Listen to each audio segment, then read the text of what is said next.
right, everybody, how you doing? Captain Jack here, and hopefully we are having no issues tonight with the microphone, because I know that last time they said that people couldn't hear me. So hopefully you guys are here. Now I see that Becky's already here. Becky and Mike, thank you for being up over here. We are doing our show. It's a little bit past 9 o'clock. And this is the Thanksgiving show, for lack of something else. Let me move this over here, make it a little, there we go. Make it a little, figure, if you don't know where my channel is by now, you're already here. So I don't have to, good on that. Good, thank you, go. Thanks, Becky, thanks, Mike. It's great to be here again. This is the pre-Thanksgiving show, and I am here because tomorrow, wow. That is, can you guys hear that ping, ping, ping? Because I took the Facebook notifications off. I guess that let me see if I can do something about that, because that's gonna annoy the hell out of me. Maybe if I sign out. Okay, let's do that. Where's the option? Okay, stand by here.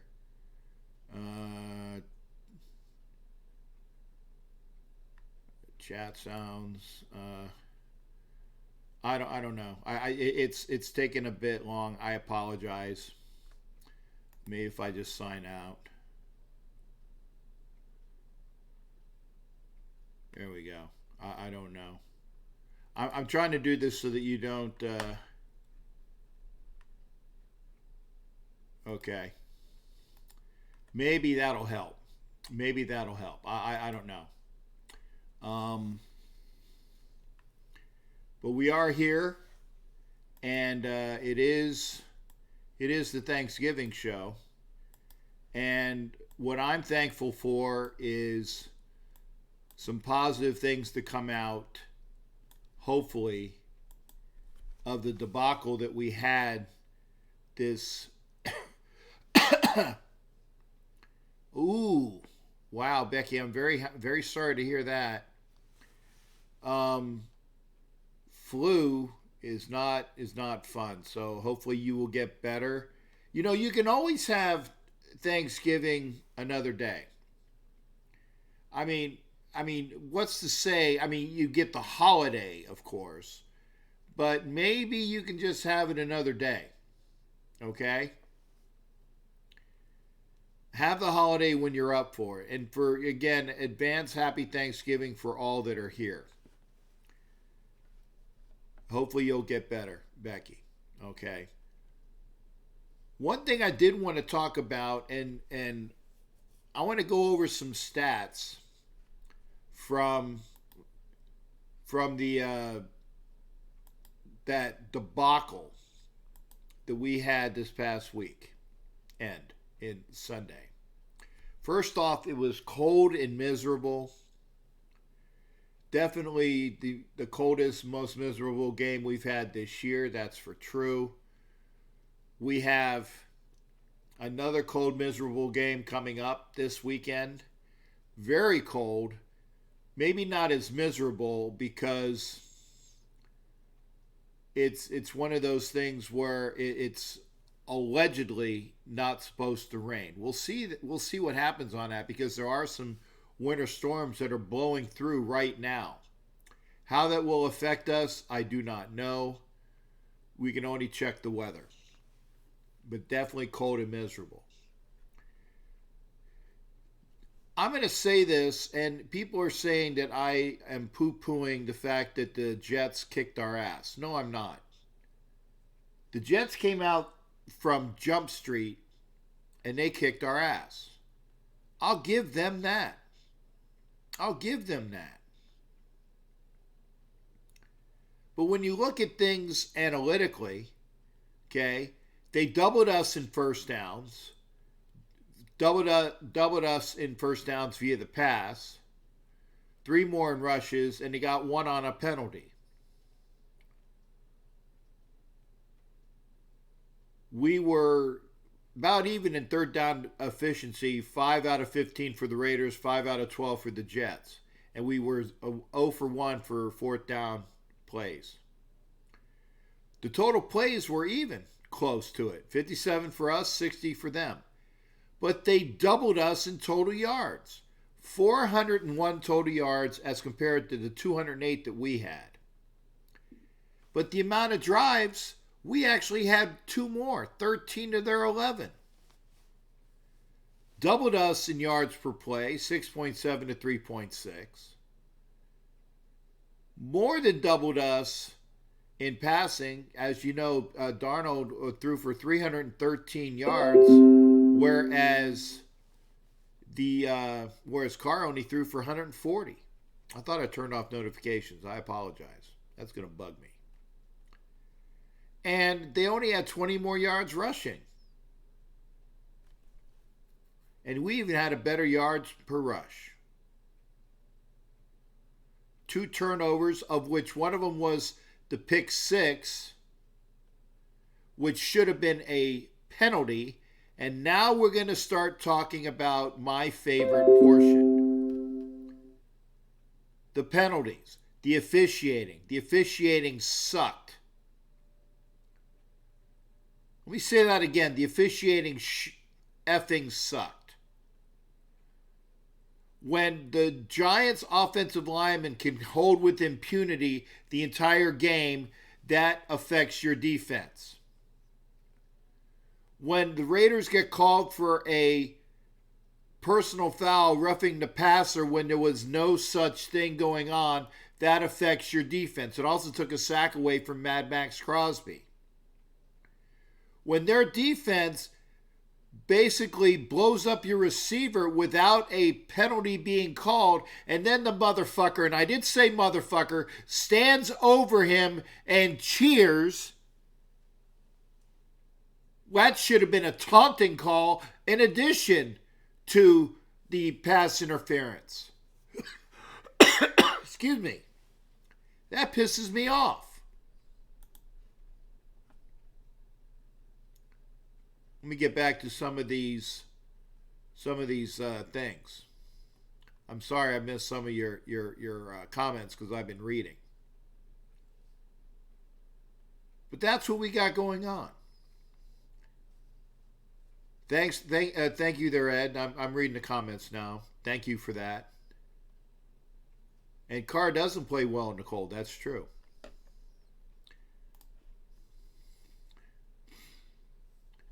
Yep, the Jets did kick our ass. Ed, I don't know if KC will. And Mike Glennon is a piece of crap.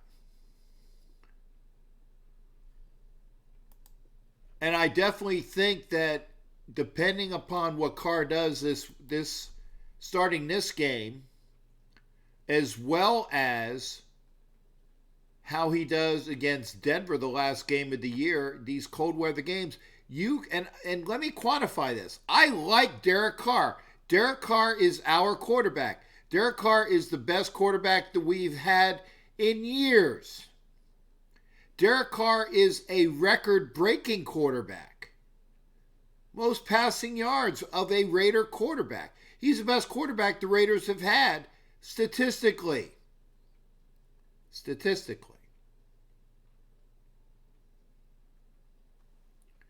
Yeah, Mike Arline, I didn't have a show Sunday. I kind of had a show, but it wasn't really available because the bandwidth sucked. So I said we're going to talk on Wednesday.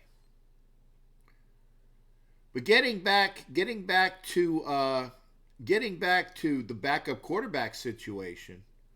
Okay, we need to have somebody viable behind Derek Carr. We also need to make sure if Derek Carr is going to be our quarterback for the long haul. We'll see about that.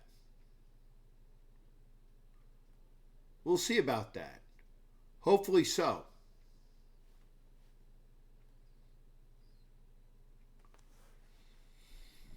but he's got to show something starting. He's got to show something starting this weekend. He's got to show something. Now, I did the stats, and again, the Jets won the game. Now, the officials played a big part in that. They did. Played a big part in that.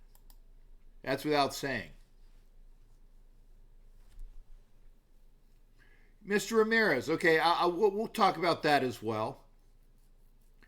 Mike, I was going to get to that because I was going to say these are the changes that we have had. With Renfroe going down, Rico Gafford was called up, and they let go of our backup center. Now, that's important because Rodney Hudson is not fully up to snuff. He's injured still. He's been playing injured every game.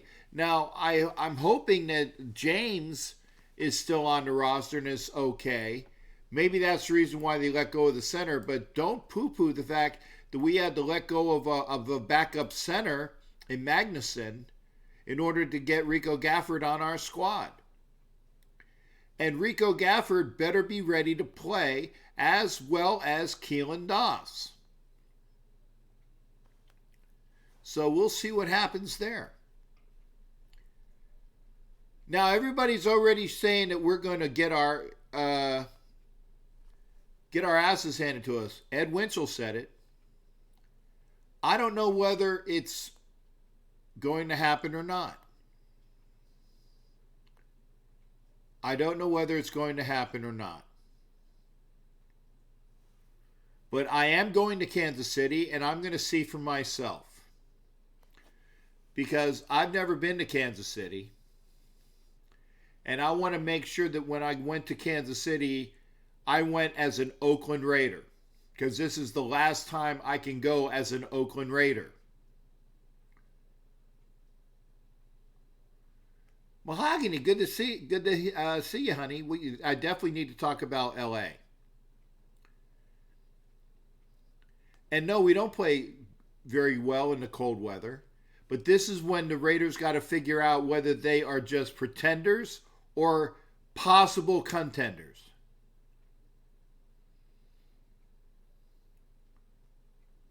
This is the game. Because, again, I like Derek Carr. And if the other thing is that if you're going to say we need to shit can somebody, and the first person we're going to talk about is the defensive coordinator, Paul Guenther. If you're going to say we're going to shit can somebody, then you better give me somebody that we're going to have that can take his place. I did this to Mike Arline weeks ago. And Mike Arline knows this because I spoke with him. I said, Mike, if you're going to take away Paul Guenther, then who is going to be our defensive coordinator? And at the time,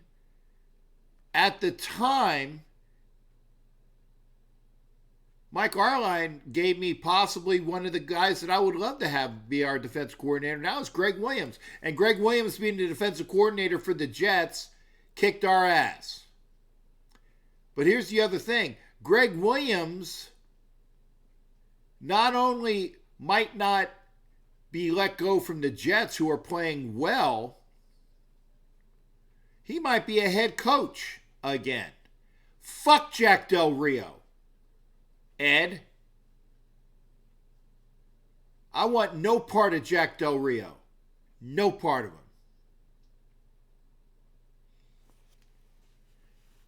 Jack Del Rio can be the piss boy. That's something from History of the World, the Mel Brooks movie. In fact, Jack Del Rio needs to apply to be the piss boy.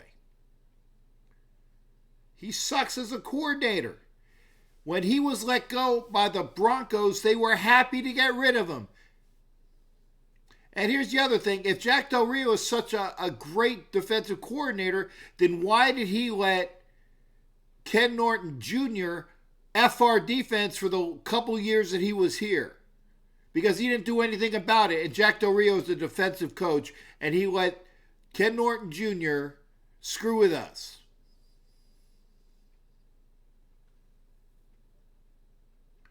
And thank you, Ruben, for reminding us about that he's such a great guy, that he's the reason why the 2016 season ended, because Derek Carr was in on a game he shouldn't have been.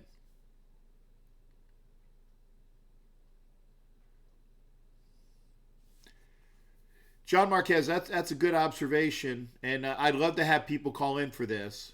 And I'm gonna let the phone lines open in a minute, okay? But screw Jack Del Rio. He doesn't deserve the chance, if he was dying of thirst, to lick from under.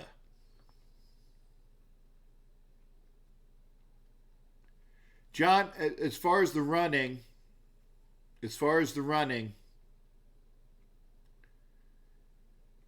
maybe he's under orders by Gruden not to run. So you don't know about that. Don't even talk about Jack Del Rio. Screw Jack Del Rio. I don't ever want to hear that name. What has Gunther done for us lately? Not a lot. So here's the thing. If you're going to say we need to replace Paul Gunther, and I always wanted to give Paul Gunther an opportunity, okay, because I said he doesn't have the horses, okay? Well, I've also come to the opinion that maybe he just isn't the guy. He has this year to show me something. He has through the end of this year to show me something. But I wouldn't let Jack Del Rio lick from under. And you guys know what from under is. Okay. So having said that, and I know that the sound is good because you guys can hear me. Let's get the phone lines up. To make sure that I actually have phone lines to get to. 1 second. Apologies. Okay. Phone line is up. If you want to call in, and I hope you do, please do.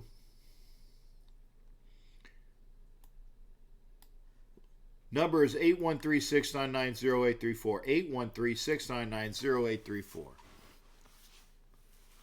Gunther, got to upgrade him. Mike, that's good. Rex Ryan, possibly. I don't want Rob. I've seen that show. But if you're Rex Ryan, would you leave your cush job with the network to come be the defensive coordinator for the Raiders? Why? Why would you do that? And I don't think he'd give up his time for his foot fetishes with his wife anyway. 813-699-0834. I'm ready to talk. We can talk about the fact that the Raiders need to show something this weekend. And yes, I will be freezing my ass off. I don't like cold weather. But I want to make sure that I was in Kansas City as an Oakland Raider. The last time I can do that. Yeah, yeah, I am salty tonight. I'm trying not to swear, as you know, but I sometimes you got to. But F JDR. Now, give me some people. I'd like for Greg Williams to be our defense coordinator. I don't think he's going to be available, though. He's either going to stay in New York, get a raise in New York, because their defense is, like I said, they're the top, or they might not be the top rushing defense, but they are a top 5 rushing defense in the NFL. Praise to Mahogany. Enough with JDR. Thank you, darling. Mahogany, I need to get with you about arrangements for Los Angeles. I haven't made that yet. Best places. I know I'm going to be. Should we replace Gruden? Ed? Wow, man. Gruden had a shitty year last year because of all the different things that were going on.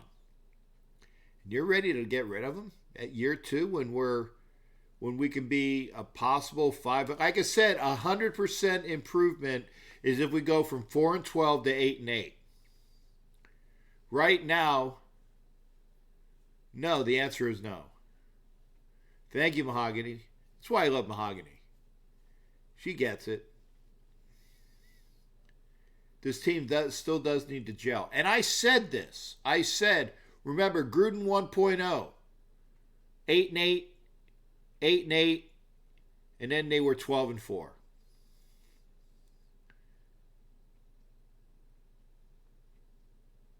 I actually, if you're going to give me a coordinator, I think, and only because of what I've seen from him in Hard Knocks, I like Buckner to be our defensive coordinator if he can handle the job.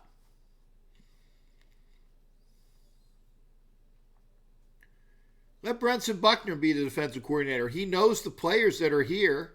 He has a good rapport with the defensive line. He's a fire in your ass type of coach. I like that. That's my personal, if we're going to replace Paul Guenther. Because and like I said, I'd like to have Greg Williams there.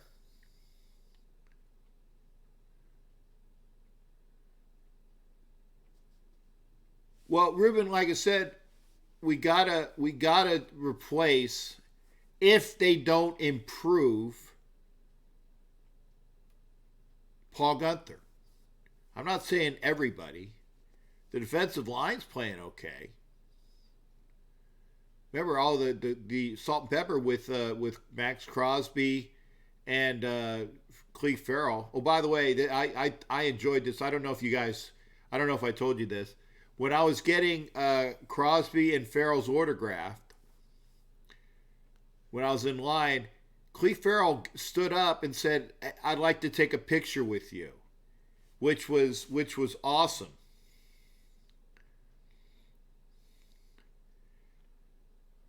Did they fire Kitchens already? I thought I didn't hear that he was fired already.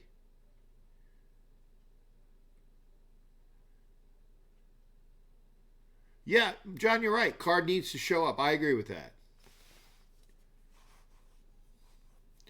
I don't remember if Kitchens is. What's his background? Okay, I was gonna say no, but I thought Freddie Kitchens is an offensive guy. Let me see. I don't think that Freddie Kitchens would work because he's an offensive guy. Let me see this. I'm looking him up as we speak. Okay.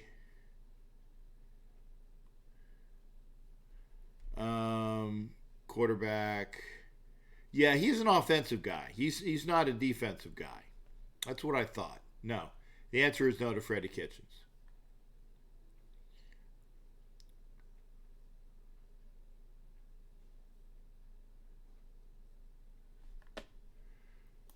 Okay, and you're right. And Ruben said that already. We need to use more play action.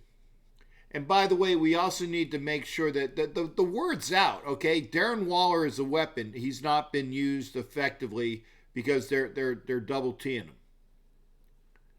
him. You need to use some play action because you have the running game. I haven't seen too much of it. And by the way, running Jacobs on first down and second down is everybody knows, okay? The 3rd and 1, people know that the fullback's going to get it.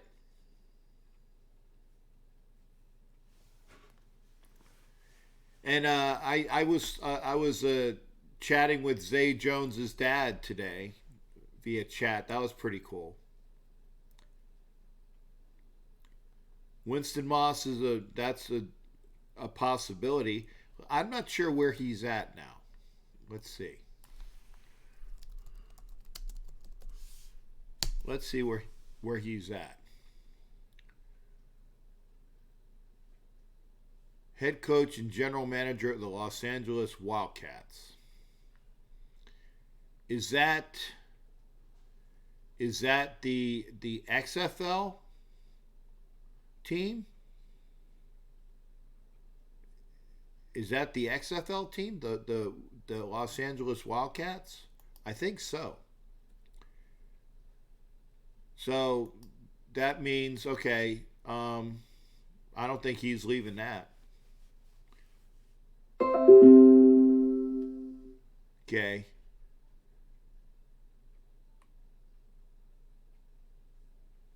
Line is open, 813-699-0834. Please call.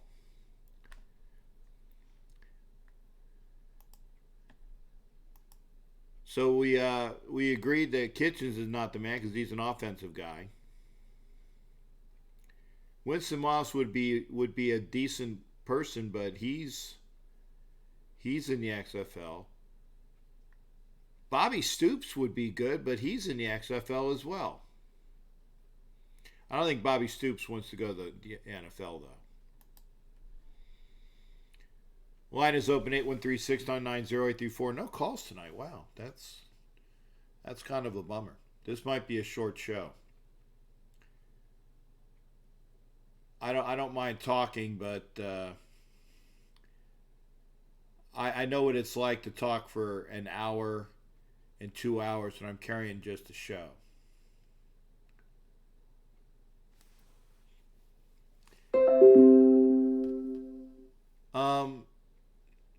Yeah, we need to get some defensive backs.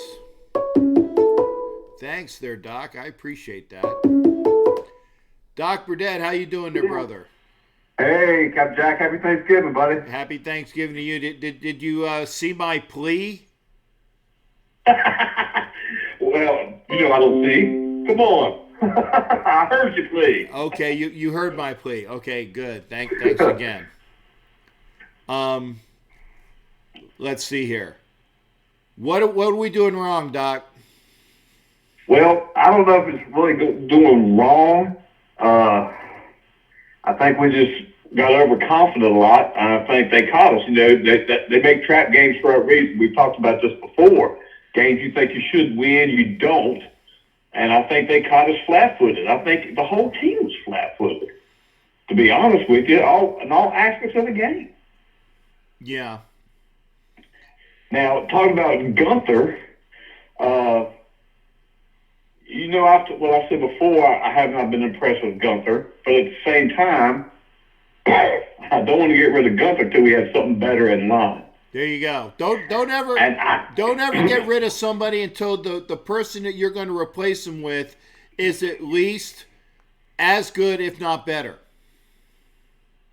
And I don't think that with the teams that I see now that possibly will be getting new coaching staff, I don't know if any of the NFL retreads are where I want to go. Yeah. I mean, the Redskins, do you really want their defensive guys? I don't even know who the Redskins guys were. I mean, I know that Jay Gruden was fired, and I'm pretty sure that Jay Gruden will be on our staff next year because I don't think somebody's going to hire Jay Gruden. But I think John is already if Jay Gruden hasn't already had the contract in his back pocket, then I expect him to be in the back pocket. I don't know who the defensive guys were for Washington, but they're still there. So whoever's coming in with the new Redskins regime is going to tear up that coaching staff. I don't know anybody that's actually and again, I apologize, Doc. I don't know who their coaching staff is. That's exactly the point. They're so bad you don't know who they are. Yeah. I mean, I'll be honest with you. I'd rather us go and look for somebody who's got a sound foundation, maybe at the college level, Alabama, Scorsese, someone like that. Go. I think college may be where we need to look and bring some fresh blood into the NFL. I've said this a couple years ago, and I was laughed out of the room, but I'd like Will Muschamp as the defensive coordinator for the Raiders. I can see that. I really can. Yeah. And I'm blind if I can see it. Everybody else should. Hey. Yeah. Will Muschamp has a very aggressive defense, and I'm not sure if he's going to survive in South Carolina. I don't know what his status is, But if you're going to get a college coach that has a defensive pedigree, go grab Will Muschamp. I have to agree with you. I really do think we need to scour the college level and see if we can find some decent college coaches and give them a chance. Because, like I said, some of these people have been retreaded and retreaded and retreaded and retreaded, and there's a reason why they keep getting retreaded. Right. There's only so much tread that you can keep gluing back on that tire. That's right.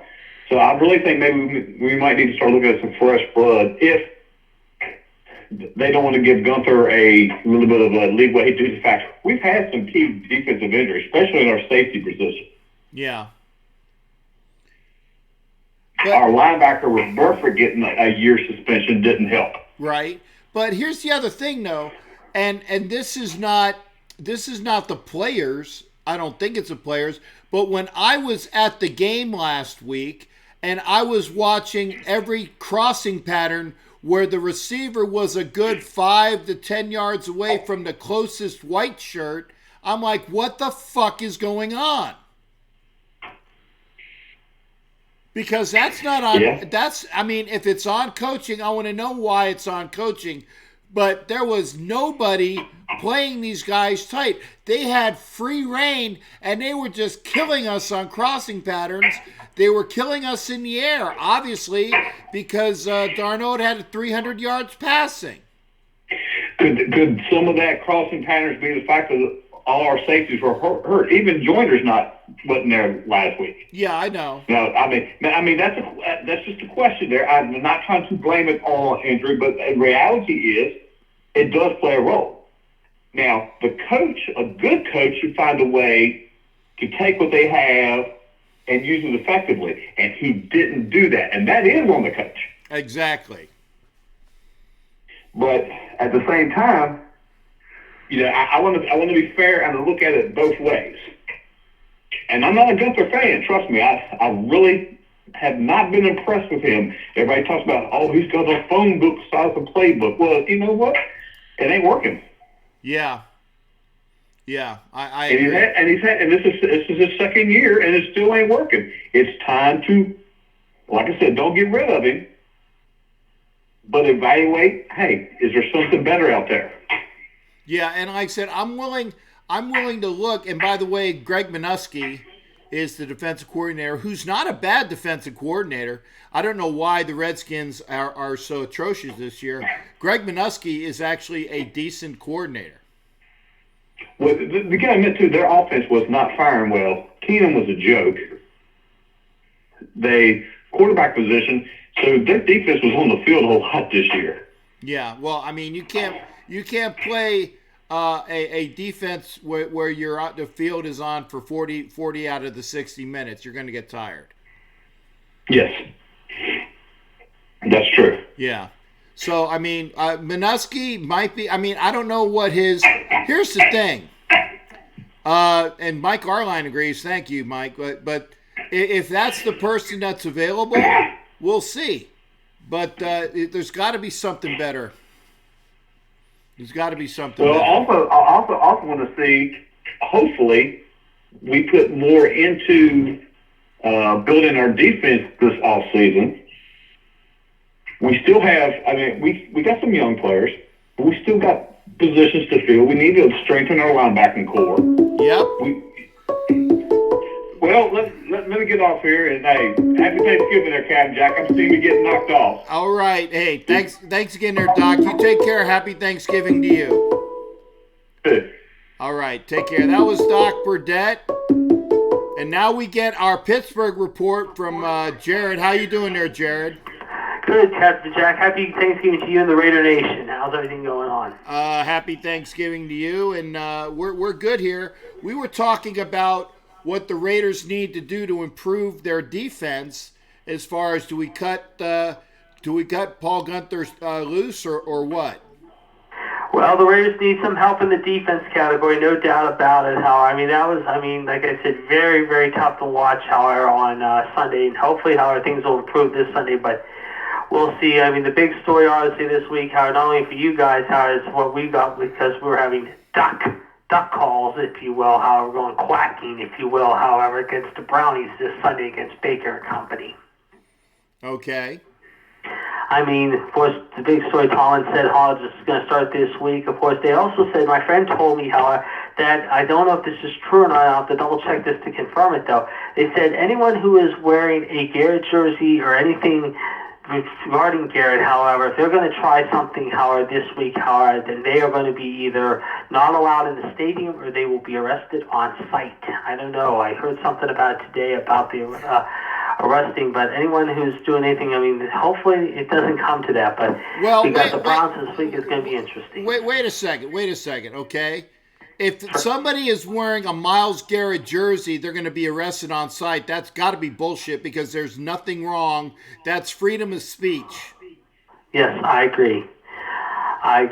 But I think that's what they were saying. I mean, I could be wrong. I don't know if that's true or not. I think it's bullshit too. But yeah. I think as far as actions go, they better not do anything really out of the ordinary. I mean, I know what Cleveland did last week, of course, by hosting a Mason Rudolph Pinata, however.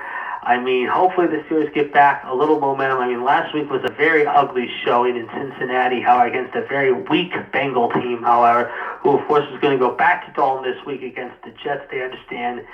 I mean, right now, the Steelers I mean, they haven't said yet if Connor or Schuster are going to play, however. I think they did practice a little bit today, but I think right now, Juju's out of concussion protocol from what I read today, however, but I don't know if that has been confirmed, however. I don't know if he will start on Sunday. Right now, the Steelers are still iffy. Yeah, the last I heard from Juju is that he's just starting to get better, but he hasn't done anything to get into a game-time condition as of yet. Yeah, so I think he'll be out again this week. They'll probably rest him another week. They'll get him healthy for the Arizona game next week, however, in Arizona, so we'll see what happens. I mean, then you got, the games tomorrow. You got Chicago and Detroit. Detroit is not going to be starting Driscoll. They're going with that third-string guy from Purdue. You got Buffalo and Dallas late tomorrow afternoon. This could be Jason Garrett's swan song because they've already said if he does not win tomorrow, I mean, they got 2 Thursday games. I mean, tomorrow and next Thursday night in Chicago. They're saying right now if he does not win tomorrow, then Jerry Jones will probably call for his release probably Friday morning or probably early next week before they head to Chicago. So don't be surprised if this could be Garrett's swan song tomorrow. Okay. And then, of course, you got a particular game tomorrow night. Wait a second. What's the source on that?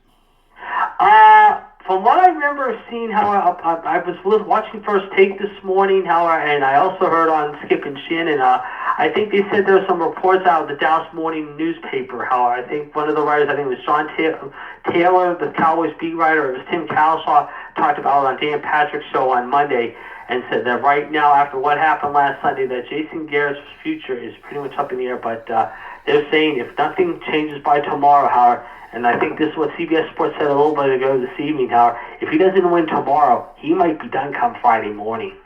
Well, I mean, that's a good Black Friday. Yeah. It could come a little early, however, and it could be a very bad song, however, from Mr. Garrett. But, yeah, we got some good rivalry college football this weekend. Of course, the other big story here in Pittsburgh today, out of the football scene, is that the Pirates finally named their new manager, Derek Shelton from Minnesota. I hope this is the right guy, apparently. 49 years old, they say he's good. He's a very good coach. He was a hitting coach or instructor down here in Tampa. He was the bench coach with Rocco Baldelli. He's a good young coach, and I think you guys got a good one in the making. Well, let's hope we can. We got a good GM in Sherrington. We got this guy in Shelton. Now the Pirates have just got to go out and get some big name ball players, if you will. Russell Martin is talking about coming back here, but I think right now we're going to find out right after Thanksgiving in the next week and a half or two. I think the winter meetings start pretty soon, and I think we're going to find out maybe within the next week or two where Mr. Cole and Mr. Strasburg are going to end up going, because those are the two big dominoes in this offseason. Okay. Well, like I said, Garrett Cole is going to go somewhere that has a lot of money. There's talk of Philadelphia going after him. But, that would be a good – but the thing is that they might go after Strasburg as well. So I think that Philadelphia is probably going to get at least one of those two arms. Mm-hmm. I think what Cole's going to do, if he doesn't go to Philly, I think he's going to come home to California. He'll play for the Dodgers or the Angels. They're saying between 250 and 350 million for him alone for 7 or 8 years. Strasburg, I don't know how much they're going to offer him in the open market, but like I said, Cole's going to be the biggest domino that falls. Yeah, and like I said, I think that if Strasburg gets offered a decent and not a super bank breaking contract, but if he gets a decent contract and if he wants to play with his old cohort in Philadelphia, that's where he might go. Certainly, no question about it. Well, we'll see what happens this week. However, like I said, we got the Browns, of course, the big one at 425 out there in Arrowhead. Hopefully, however, the weather will be nice, however, but I'm concerned with the weather is like right now, however, throughout the country. However, who knows? We might even see some snow out there in Kansas City on Sunday. Don't say that. Captain doesn't do snow. Okay. Well, you have a good trip to Kansas City. Bring home a win and have a wonderful Thanksgiving to you and everyone in the Raider Nation. Hey, thanks again to Jared. You have a wonderful Thanksgiving yourself, and thanks for checking in, brother. No problem. Talk to you soon. Bye. All right. Bye-bye. That was our Pittsburgh report from Jared. Always good to hear from Jared. Jared's always here. Jared is always here, and that's a good thing. And he'll talk everything. And I love somebody that knows his stuff, not just on his team, but other teams. If Jason Garrett is let go, I mean, I can see it happening. Because I can also see. I'm trying to think, who does Dallas play? I'm trying to think of who Dallas plays. Okay, the Lions play the Bears. Dallas play... Oh, the Bills. I can see Dallas losing to the Bills. But if the Dallas wants to keep their coach, they're going to play balls out. If they want to keep their coach, they're going to play balls out. So we'll see about that. Line is open, 813-699-0834. I'd love to see the Lions keep beating the Bears. I'd love to see that because that pick for the Raiders keeps getting better and better and better. And while we were talking about Tua, because I'm reading your comments, no, I don't want Tua. The kid has already had a shit ton of injuries. So if you're going to get a quarterback that's going to be your quote-unquote new franchise quarterback, why get one who's already injured? If you're going to go after a quarterback, okay? If you're going to go after a quarterback, Jake Fromm, Justin Herbert, and Joe Burrow's going to be gone. But no, you don't draft Tua. That's a wasted pick. Especially with all of the defensive needs that this Raider team needs, plus a wide receiver.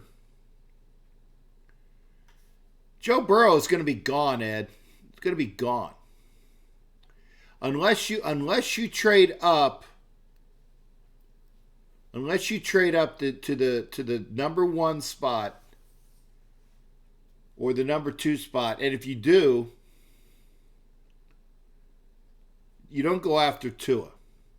Joe Burrow would be an interesting get, and that would mark the what do you call it? The realization that Derek Carr is not your quarterback. He's a very good quarterback. He's a record-breaking quarterback. But unfortunately, he's not your quarterback if he doesn't win coming up. Yeah, the defensive end from Ohio State might go 1. But you know what? We'll see. Line is open, 813-699-0834. I didn't watch the game, Mike. I was busy on Saturday. I was in what do you call it? I was in Manhattan all day. I like Jake Fromm.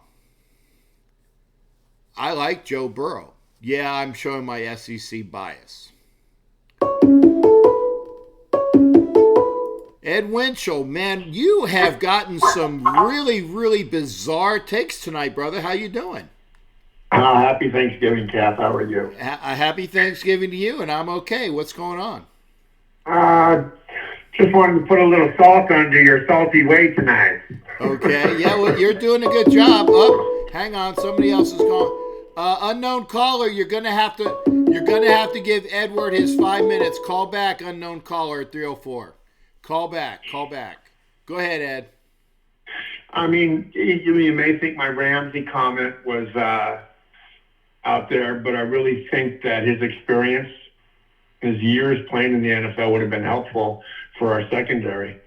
Yeah. And it bothers me that the Raiders are not pulling the money because they have it on any of these people. Okay, wait. They're Time. bringing in all these kids. What money, I man? heard they're bringing in a kid from practice squad today.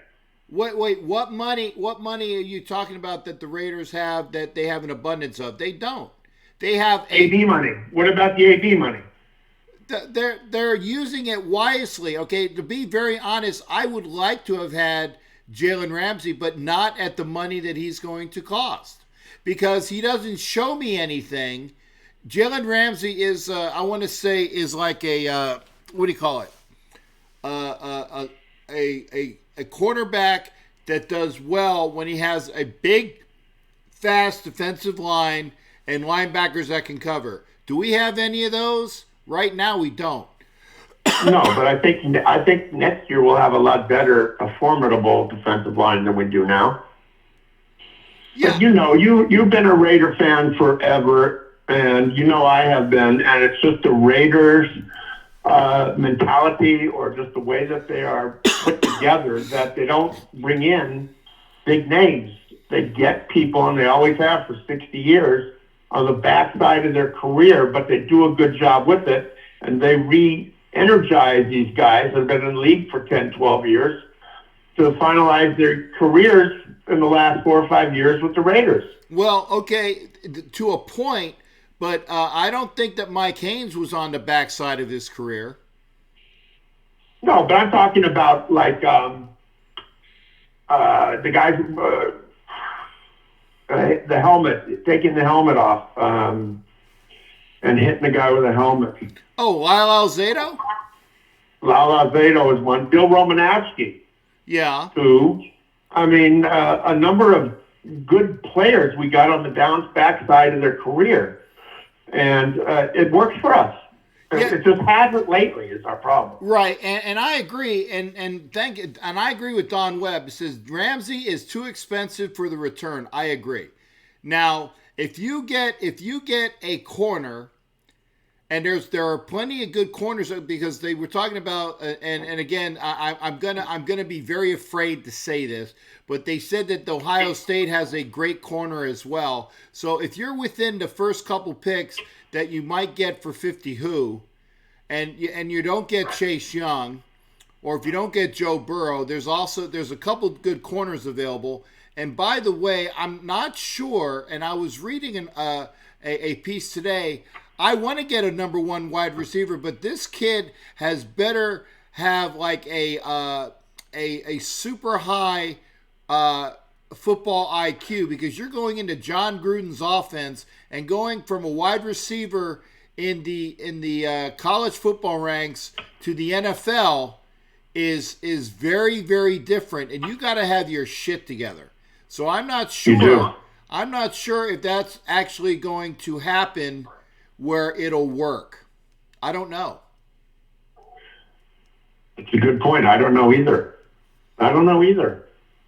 But do you think the Raiders will trade up in the draft or be happy with where they are? I don't know. It all depends upon what Mayock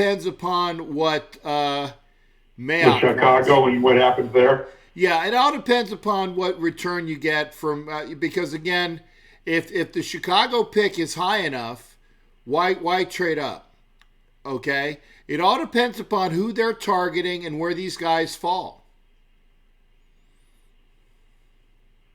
The Raiders ever picked the number one? Yeah, Jamarcus Russell. Oh, yeah. Sorry about that. Yeah, don't remind me. My bad. Yeah. And they also picked number 2. The year that they picked Daryl Russell, he was number 2. The Raiders moved up to number 2 in order to get the Hall of Fame offensive tackle from Ohio State. I'm trying to think of what his name was. He just went in the Hall of Fame a couple years ago, but he was the offensive tackle from Ohio State. And the Raiders went after him. Oh, Orlando Pace. There you go. The Raiders moved up to get Orlando Pace at number 2 because he was available at number 2. They thought he would be available at number 2, but then the team jumped up to get Orlando Pace, which was the Rams, at number 1, because I think the Jets had the pick that year. So they moved up to the Jets. So instead of getting Orlando Pace, who the Raiders were targeting with that pick, they ended up getting Daryl Russell, who was a very good defensive tackle, and may he rest in peace. Yes, I agree. Well, it looks like Mayock has done a good job so far. I got to give you that. Nobody's complaining about him anywhere. No. And, can he pull off back-to-back drafts with all of the fanfare? I mean, everybody that he picked this year, okay, has played up. Okay, Quentin Bell, who was a 7th rounder that has a lot of potential, that went to the practice squad and got picked up on somebody's roster. He's the only one that didn't really perform this year. I mean, Abram played very well his first game, but the jury's still out on Abram, and he is a first-round pick. Can he be everything that we think he can be? Sure.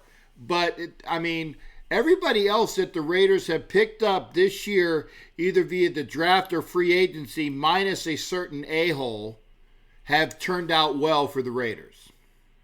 I think he's done a hell of a job. That was a good find bringing him in. And I like the fact that Gruden and Mayock work well together. So if that continues, and they can share, because they're both very egotistical in that they're both type A Tigers, but they're working well together. Hopefully that will continue in the future. Now, I hear analytics are a big part of the game these last couple of years. Well, for Mayock it is. Yeah, but you see, Gruden is not analytical, in my mind. Right. Gruden is the old, get down in the dirt, get wet, get dirty, and that's how we're going to play. Hey, and I think... Ed, you know what I mean? I agree, Ed. Okay, I gotta let you go. Take care, Ed. Good hearing from you. Happy Thanksgiving, buddy. Happy Thanksgiving. That's Ed, and then we get Tommy Beard up. Tommy Beard, how you doing, brother? All right. What's going on? And happy Thanksgiving to you as well. Happy Thanksgiving to you too. How you doing? I'm all right. Now, is this your new number? So it already is. This is the old number. I tried to call you from the new number, and it wouldn't let me do it. Okay. They kept saying, please say your name. I said it, and then all it did was ring, ring, ring, ring, ring, ring, ring, ring. Okay. Now, I do have your new number in my phone because I did put it in, but was it a 304 number? Yes. Okay. The 304, I told the person, and I didn't know it was you, it didn't show up with your name. I said, hey, whoever was on, I guess it was still Ed, had just started his call, so I said you got to give him your 5 minutes. As a matter of fact, let me make sure I wipe out the board so people don't interrupt you. There you go. So you are on, and there's no numbers up, and there's no knockouts, so you're good to go. All right. Let's go to first. I agree with you with Fromm. If I'm Jake Fromm, I come back next year for Georgia. So they can make a run. These receivers that they've got at Georgia now are young. They're all sophomores, juniors. his stock will go up. I like Fromm. I take Fromm in Oakland. Well, Vegas, actually. Yeah. But I wouldn't. If I was him, I'd come back next year, and his stock could go up. Because right now, I don't see Fromm get drafted until third, fourth round. Fromm has not played well this year. No, and a lot of it's the young receivers. Yeah, but he is a first-round talent, and people are going to know that. And if they said that, and again with Fromm, it's whether or not he wants to go get a payday or not. Because I'll give you one name about, well, his stock will only increase. I'll give you one name, and you tell me if I'm wrong. Mark Sanchez did the same thing. Sanchez's problem was he went to a defensive head coach. Okay. He went to New York. That killed him. Well, what I'm saying is that, no, he did that extra year because he didn't come out. He waited that extra year. He partied his ass off because he said that his stock was only going to go up, and it went down. That extra year, his stock did not go up. It went down. That extra year was in college. He enjoyed himself. So just saying it will always go up, that's not necessarily true. Because Mariota pretty much had the same thing. He could have came out. He went back for that other year, and it didn't really affect him because it was one of those things where they were both 1-2 with him and Winston. Now, Mariota is a bust, and Winston is, in my mind, is a bust. Oh, Winston's trash. I know. And it's not because he goes up there at Federal State University either. I know. But he's just, I didn't think he was going to be anything. I think Tua was going to be a bust. I said that last year. Yeah, I said this last year going into this year that Tua was going to be a bust. Yeah, I said he was too injury prone. I said after I watched him play in that national championship and Clemson's defense exposed his ass, I said this dude ain't gonna do nothing in the NFL. Yeah, I don't want any part of Tua. Now, like I said, I haven't seen enough of Herbert, but they said that he had a bad game. Herbert's stock's going down. I'm not.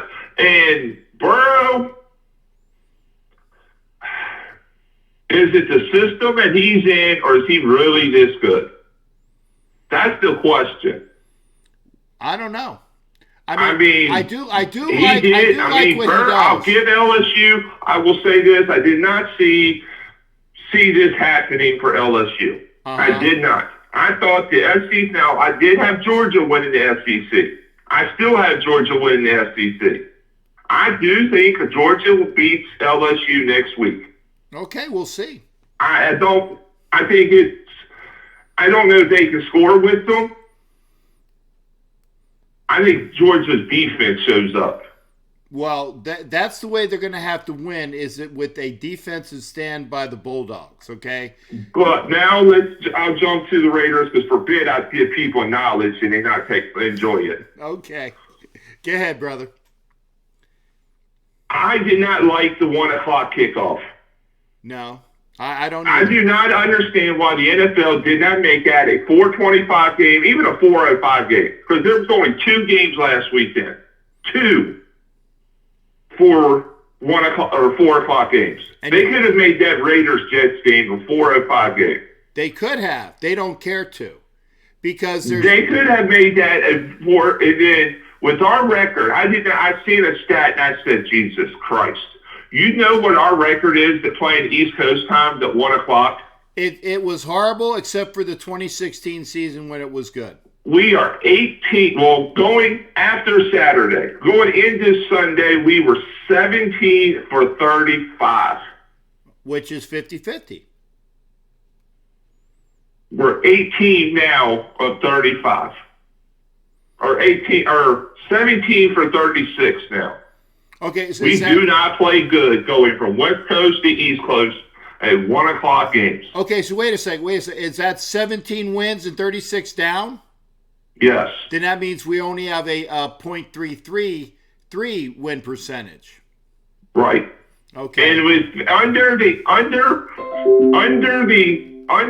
what is it? Under the 50 degrees and under. We have a losing record too. Yeah, I know. It's like, wow. And the roughing the quarterback, they even said on TV, they brought the ref dude that they come in there, that Gene Sterkel or whatever his name is. Yeah, Gene and Sterkel. Said that was a horrible call. You cannot call roughing the passer on Mo Hurst because Sam Darnold left the pocket. He was a runner. He was considered then a runner. Yeah, but here's the other thing. Even if you take that out of the equation, the fact that he was out of the pocket, I'm not even saying that. There was nothing roughing about it. There was nothing. Bob, what team said, the only thing they could have called was that Hurst jumped on top of it. I went back and watched it. If you watched it, it looked like he was trying to jump over it because he had nowhere to go. Yeah, no, he wasn't jumping on him. It was the natural body flow of going after him, and he was going down. That's horse shit.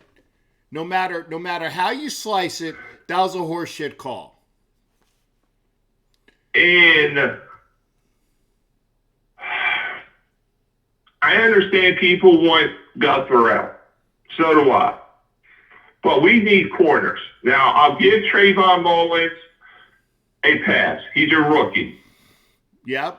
I think he's going to be solid. Yeah. I really do. I do too. We need somebody on the other side because Worley is still fucking trash. Okay. This dude doesn't want to tackle. Okay. He gets lucky once in a while for an interception. Well, guess He what? may get lucky here and there. I'm going to tell you right now. Watch his team Saturday, Sunday. Hey, he didn't get lit up. Tommy, I hate to burst your bubble on this, but you know who likes Worley a lot? Some guy by the name of John Gruden. And Well, John Gruden needs his head examined and sit there and watch the film because this dude does not. Go watch him. He doesn't even want to tackle. He's worse than Deion Sanders was back in the day. Okay, and that was the big thing for Deion. He didn't want to tackle. Okay. Go watch Worthy. Okay. This dude sits there and he'll olay. Tommy, don't forget that there is another corner on this team by the name of Isaiah Johnson, and he just got brought back up. So it's quite possible that the Raiders are thinking that Johnson and Mullen are going to be their cornerback tandem for the next several years. I get some of these corners out of LSU. Okay. I hate to say it, but DBU. LSU is DBU now. Not Miami anymore? Nah. Oh, shit. We got so much issues, I don't even fucking want to talk about that travesty down there. That's just a dumpster fire. Well, and I wasn't saying it to pick on you because I know that DBU used to be out of Miami as well. Shit, the only thing we are now is dumpster fire USA. And I'm saying it's not even, and it all goes to the president, the athletic department, and everything else. Is Donna Shalala still the president down there? No, she hasn't been president the last 2 years. Okay, I'm sorry, I haven't been keeping up. That's why I asked you. Thank God, she's half the fucking problem. Yeah. Well, that's just a whole dumpster fire down there. I'm going to ask this. This is going to be your best out the door, Tommy. Who wins Sunday? Do the Raiders even have a chance? Yes or no? Do we have a chance? Yes. I don't know. It all comes down on how the officiating is. Are they going to let the Raiders play like they played, let them play all but one quarter? Because we were in that game last time in Oakland. That whole second quarter, they roughing the quarterback.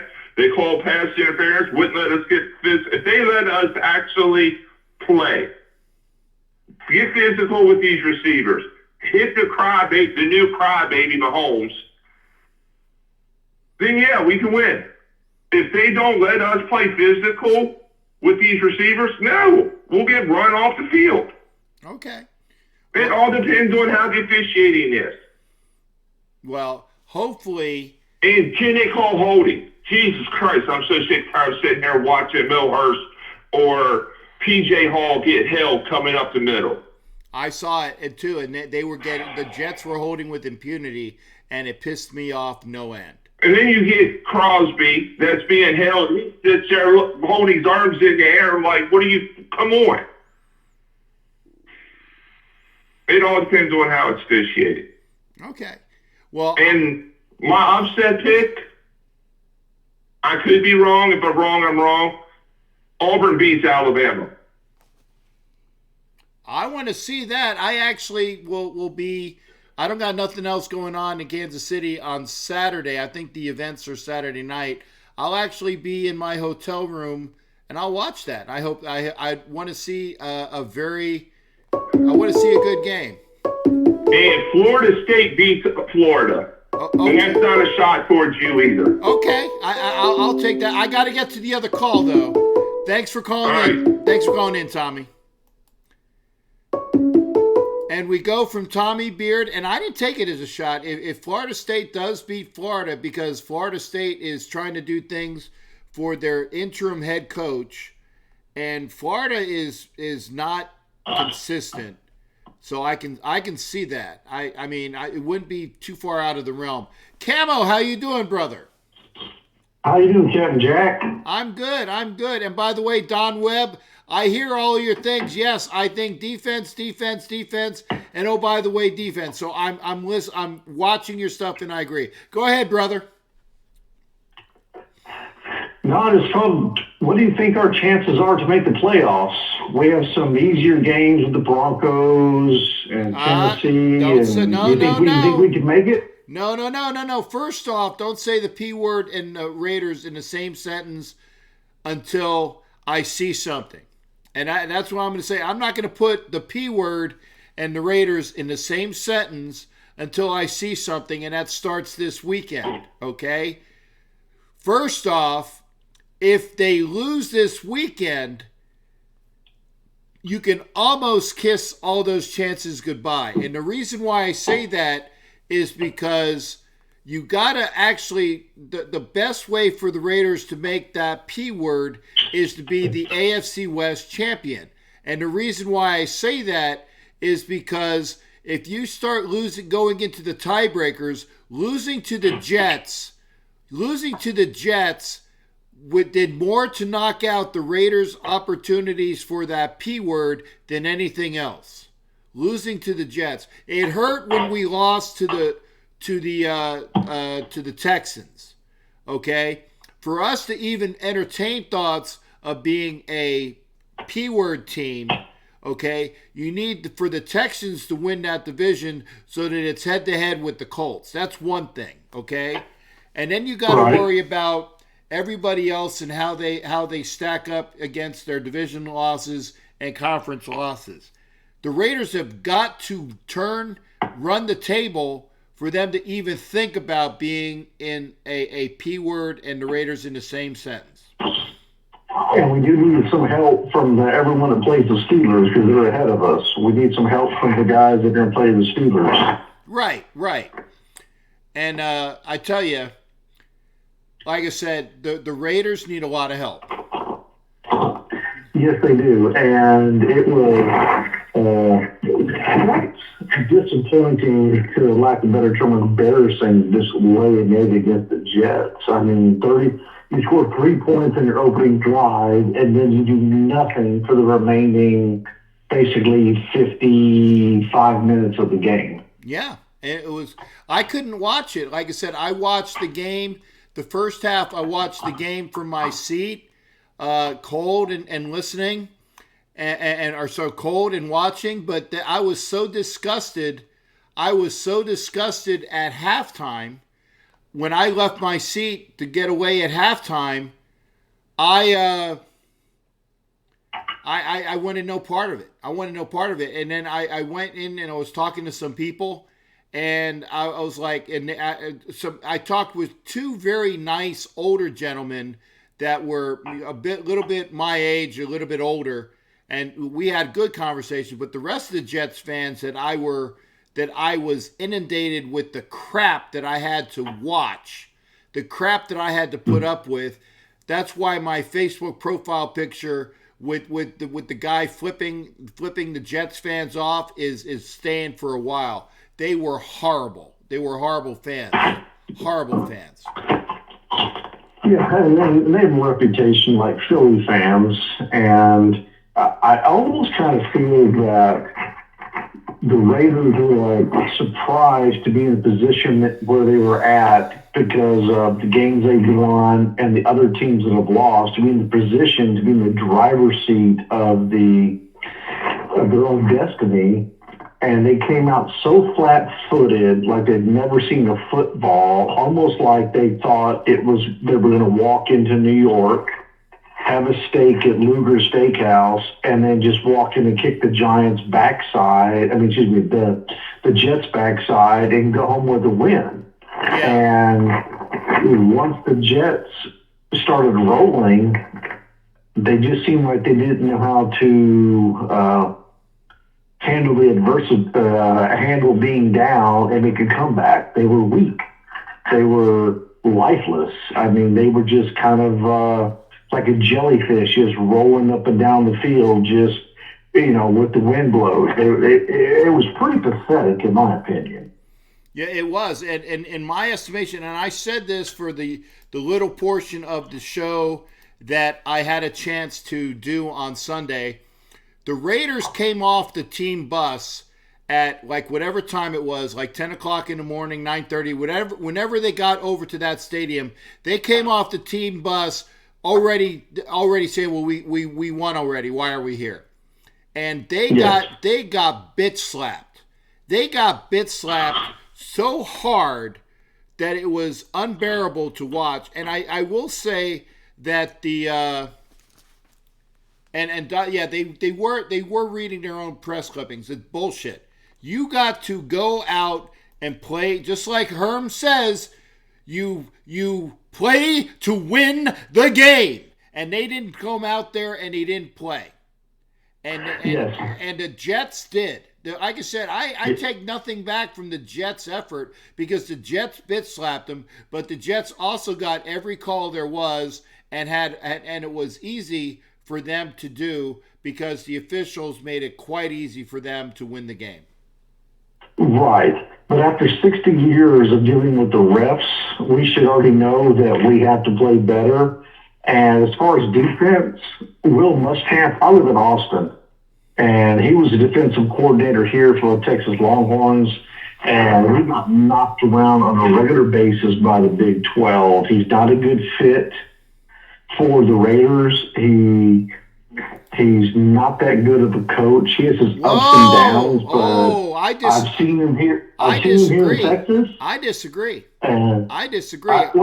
I saw what he did with the Florida defense, and he had the horses in Florida, and his defenses in Florida were amazing, and he's done a decent job in South Carolina with not the best players. I think that Muschamp would be a very good defensive addition to the Raiders. I mean, maybe, I don't know. I don't remember when he was at Texas.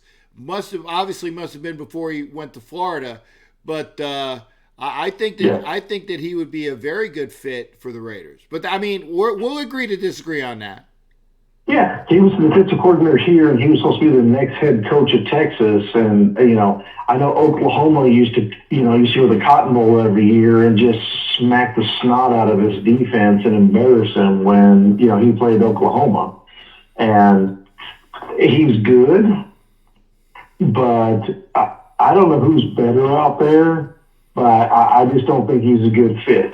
He doesn't do well under pressure, and I live in Austin, and they roasted him and did not like him, and a lot of big games here with Iowa State, which is not a powerhouse. He would struggle with when they went up there, and he'd have a hard time with Baylor a lot of times. He's not bad, but I don't think he'd be a good fit in the NFL. No. It's kind of like when Callahan was coaching the Raiders. Because he did well in college and they thought he'd do good, it just is not going to be a good fit. Okay, well, let me ask a question. When he was at Texas, what type of personnel did he have? Did he have a decent defense in Texas as far as the kids that were there? Yeah, Texas for the past 10 years has They've been the top 10 recruiting class, and Texas has, I think, 4 losses in the last 10 years for a powerhouse program who's a blue blood national program. They have only won more than 9 games once in 10 years. Yeah, but I'm talking about when Muschamp was their defensive coordinator. That was years and years ago. So I'm talking about right. So, I can't give you specifics on it, but they weren't that good. Okay. I mean, if they weren't that good, then it's most likely is because his kids that were playing for him were not probably a good class. But Texas in the past, and I live in Austin, Texas in the past 15 years has been in the top 15 recruiting classes every single season. For the last 15 years? Last 15 years, Texas has been in the top 15 recruiting classes every single year. Right now, they're ranked number 8. Last year, they were like number 7. They are always in the top 15. Okay. And they've had horrible performances in the past 12, 13 years. Okay. They haven't done much really since 08. Hey, Camo, I got to let you go because your time is through. Thanks for calling in, brother. Hey man, I'll see you I'll do the next 2 games. I'll see you there. See now you gotta stick around for a little bit. Camo, you have a good Thanksgiving, and we'll see everybody in a bit. Same to you, man. My daughter looking forward to seeing you again. We'll take care. All right. Jerry D, you were calling, and there we go. And I'm glad that you called back. Jerry D, how you doing, brother? How's it going, Pat? I'm good. And I saw your comments, and I agree. I think the Raiders are going to play better. Mike Arline, you're gonna have to wait, Mike. Let me clear the screen because everybody thinking that you're ready to go. Let's do that transition. There we go. Jerry D, you got your full 5. Mike Arline, be sure to call back in a minute. Go ahead, Jerry. I just hope they make this game sort of competitive because if they play even remotely close to the way they played against the Jets, it will not only be embarrassing, it will be disgraceful and embarrassing. I agree. The Chiefs are coming off a bye. They're getting healthy. I don't think we came off the bus looking like we won the game. They looked tired for some reason. There was no enthusiasm. It's like they didn't even come to play. They were kind of tired to me. They really did. Yeah, and Gruden mentioned that. He said that all of the physical and mental stress that they've been going through since like forever is finally coming to, it's like 2/3 of the season is done. Okay, it's not quite 2/3, or is it? Wait, 6. Well, yeah, 3/4 of the season is done, and it's taking its toll.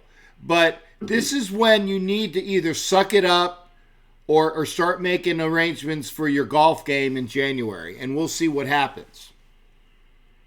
Well, they have to come out and really want to win this game, and just play tough, hard-nosed football. Take it to them, stick it to them. Play your hardest, even if they go down, because they're playing a superior team. Yeah, they even are. If they go down, they are. Give it all you got. You know what I mean? And don't lay down. They flat out laid down against the Jets. It was embarrassing. The other bad thing for the Raiders is that Tyreek Hill was practicing today. Now the running back was not. I didn't get a report that he was playing, but Tyreek Hill was practicing today, so you can almost guarantee you that he will be there. Now I'm not sure if that injury is going to take enough out of him. I don't know, but I do know that the Raiders better be prepared for him, and they got to figure out a way to either stop him or stop Kelsey, and they haven't been able to do either one for many years. Yeah, it's going to be a really tough game, but we'll see what happens and keep our fingers crossed and Raider up. That's right, Raider up for sure. And like I said, I know it's going to be a tough one.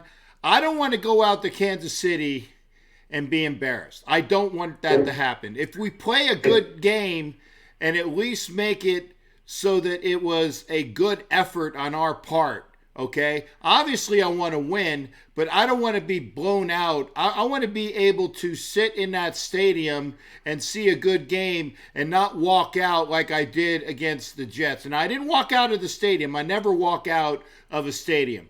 But I walked out of my seat because of how awful it was.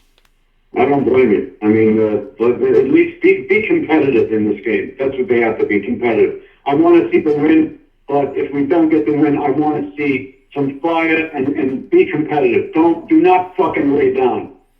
That's right. That's right. And hopefully the officials won't handcuff us. They're gonna fuck us in some way, but as long as they don't handcuff us so bad that makes it really effing obvious. That's what I say. Exactly. All right, Chuck, you have a great night. And I'll talk to you soon. I'm going to go relax and get ready for tomorrow and shut down some food. You know what I mean? Yeah, check that. And I still got to come up there. Like I said, I'll make some plans to come up there again. I didn't get any pizza while I was there because I was so busy doing other shit. So I will make a trip up there and we'll have some pizza for sure. We'll go to a Ranger game. Let me know when the Phillies the Flyers are playing. We'll go. Okay, Flyers, I'll let you know, and Phillies obviously in the spring. And give me some Yankee tickets. I'll go see whoever the hell they're playing. I don't care. Just call me. You got my number. Oh, I do, brother. I got you now. I'm looking at it right now. Okay. Cap, you have a great night. Have a happy Thanksgiving and a healthy one, my brother. All right. Happy Thanksgiving to you, Jerry. Thanks for calling. You're welcome. All right. That's Jerry D. Jerry D, the man with the plan in Westchester. I can't remember what movie this is. It's the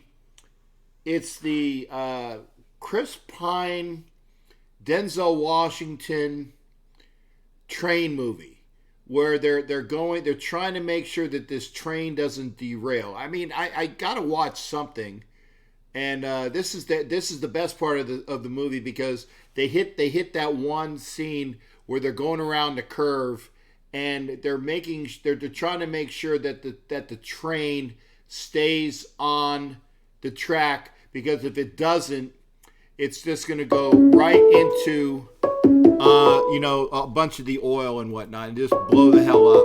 Mike Arline, how you doing, brother? Good. How are you? I'm good, and I'm glad you got a chance to call, because I'm kind of upset that Valerie didn't call, because I gave Valerie the same homework assignment that I gave you. Exactly. Well, speaking of the homework assignment, I think Greg Minuski would be the best fit. And the reason for that, if that game that we had 2 years ago against the Redskins when we went to the Raiders, I mean, he basically kicked our ass in that game. Of course, we had a different coach, but of course, Jay Gruden was, the coach for the Skins for that game. So I think Minuski would be a good fit for D coordinator and Jay Gruden as our offensive coordinator. Well, Jay Gruden is not going to be the OC, but he is going to be an offensive assistant. I don't know what they're going to call him, but there's going to be such a thing that they're going to give him a job if Jay doesn't get picked up somewhere else. And honestly, I don't know who would want to hire Jay Gruden, but Jay working with his brother would be a very good thing to happen, and I think it really will happen, and we'll see what does. All right, and as far as the Jets game, one of the things I thought, I don't understand, why didn't Gruden get the team to New York earlier to get adjusted to the weather and the time change? We did that. I mean, I know it's different country when we went to London, but I can't understand why didn't they try to come maybe, if the NFL allowed it, come in on Wednesday and practice there to get used to the weather and time change. That was kind of one of my thoughts. Yeah, I don't know. I don't know. I don't know if there really is I don't think the NFL mandates that, because remember when the Raiders played the Jaguars and the Buccaneers in back-to-back weeks. The Raiders stayed in Florida for the prep for the Jaguars. They went from Jacksonville, went down to the area below Tampa, and then they went right in and played the Bucs. So the NFL doesn't mandate that. So I don't think it is mandated. By the way, it's not the Taking of Pelham 1, 2, 3. I know that movie. Oh. That's the subway movie. This is the one about the movie where it's in Pennsylvania, in like the coal region of Pennsylvania. That's the movie I'm watching now. Go ahead. Okay. Also, another thing, me and you were at the game last year when the Dolphins played the Raiders and Adam Gates was the coach. Right. Basically, he pretty much pulled out kind of the same playbook. If you really watch that game, the same thing was done to us in the second half when the Miami game, we were down there together. It was the same play calling and same type of defense that they were running, except, of course, Greg Williams was defensive coordinator. And it just seemed like Gruden, of course, Gunther can't adjust.